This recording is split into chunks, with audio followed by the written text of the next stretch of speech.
Bueno, mi mensaje en el día de hoy se llamaba "Hasta aquí nos ayudó el Señor". Pero ahora le vamos a poner el nombre "No deje que te roben la presencia".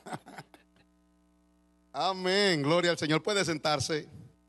Yo quiero compartir con ustedes Primera de Samuel, capítulo 7, verso 12.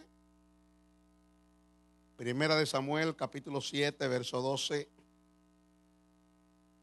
Un texto muy conocido por todos nosotros. Ay. Vamos a leer varios versos. Vamos a leer desde el 9 hasta el 14.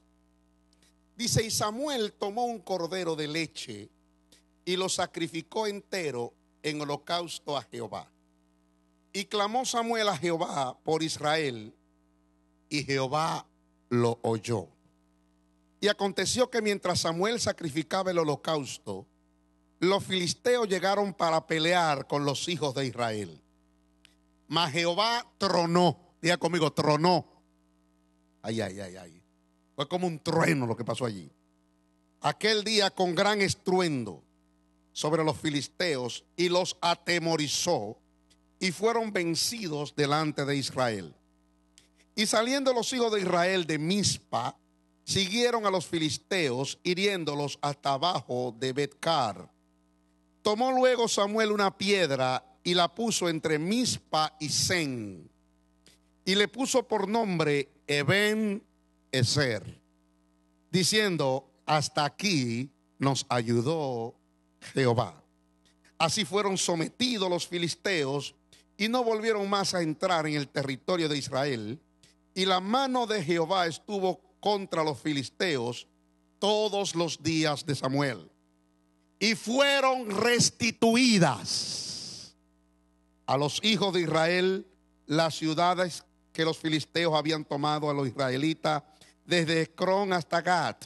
E Israel libró su territorio de mano de los filisteos, y hubo paz entre Israel y el amorreo.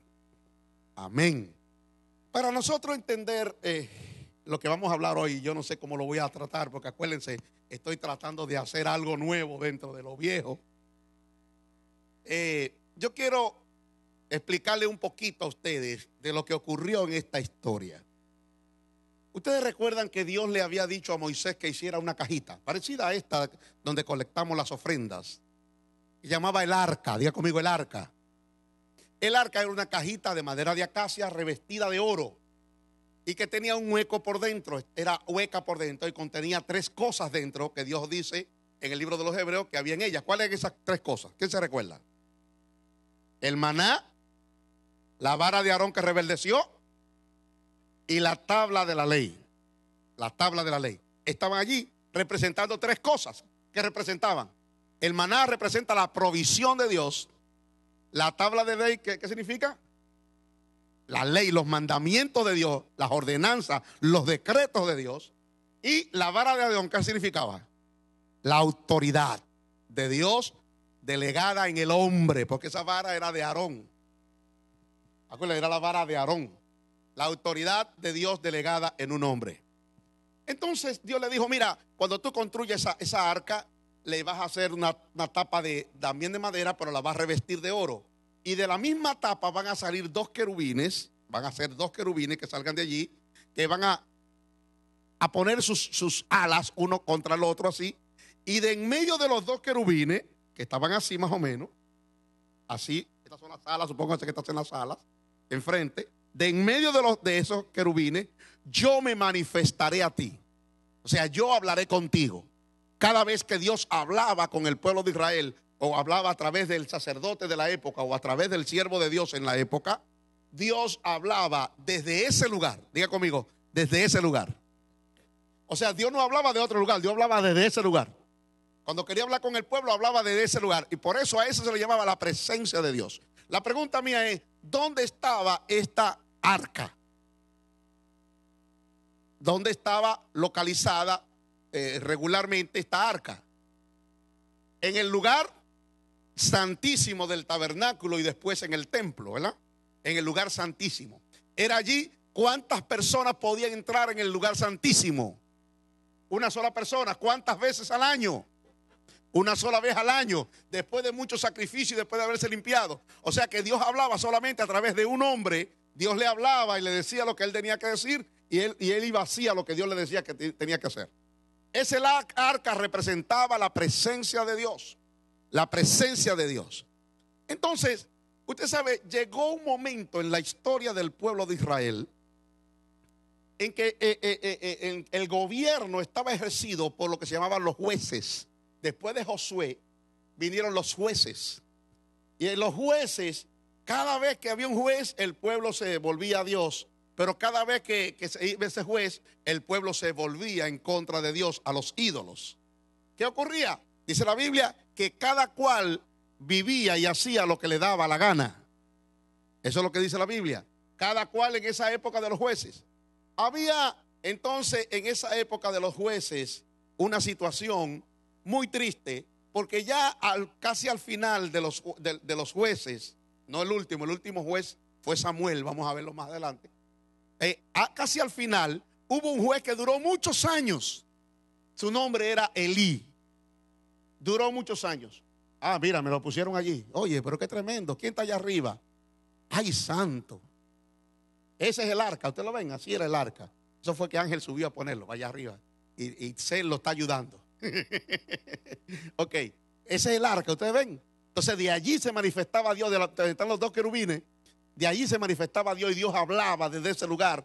A veces de ahí salía como una voz y a veces había una nube que cubría todo eso. Y eso es lo que se llamaba la Shekinah de Jehová, la presencia de Dios. Ok. Entonces, ¿qué ocurrió? Llegó un juez que duró muchos años y se puso viejo. Tenía 98 años. Es una edad muy fuerte, muy, muy dura. Ustedes recuerdan que los que tienen más de 40 años acá saben de que si es dura o no es dura, ¿verdad que sí? Si ya usted dice, ya yo no puedo hacer lo que antes hacía. Pero aquel hombre tenía 98 años. Y ese hombre estaba que ya estaba ciego, literalmente ciego. No veía casi. Entonces sus hijos, que eran los herederos del sacerdocio y los herederos del gobierno, eran impíos, dice la Escritura. Eran malos. Eran tan malos que dice la Biblia que no tenían temor de Jehová. Y usted sabe lo que hacían, menospreciaban las ofrendas. Hay que tener cuidado. Las ofrendas del Señor. Usted ve, cuando aquí se colecta la ofrenda es un acto sagrado.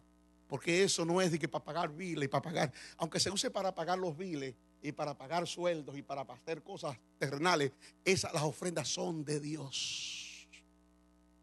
Por eso estos hombres menospreciaban las ofrendas y Dios le había dicho al sacerdote: tú puedes agarrarlo todo para ti, todo es tuyo, solamente me quemas esto, tres cosas, dijo Dios que le quemaran. Eso es lo mío. Pero déjame decirle que estos hijos de sacerdotes, mire, agarraban las cosas como les daba la gana y violaban a las muchachas en las entradas del templo. Era una cosa terrible lo que estaba ocurriendo en aquel lugar. De tal manera que la presencia de Dios, a pesar de que estaba el arca, se había ido.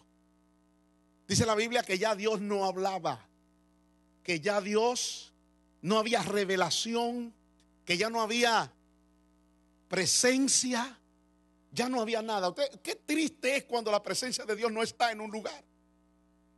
Hermano, yo no sé si usted sabe, por eso el salmista decía: no me quites tu espíritu, no quites tu presencia de mí. Porque lo más triste es un lugar en donde que ha sido diseñado para que la presencia de Dios se manifieste y Dios no esté presente. Qué triste, hermano.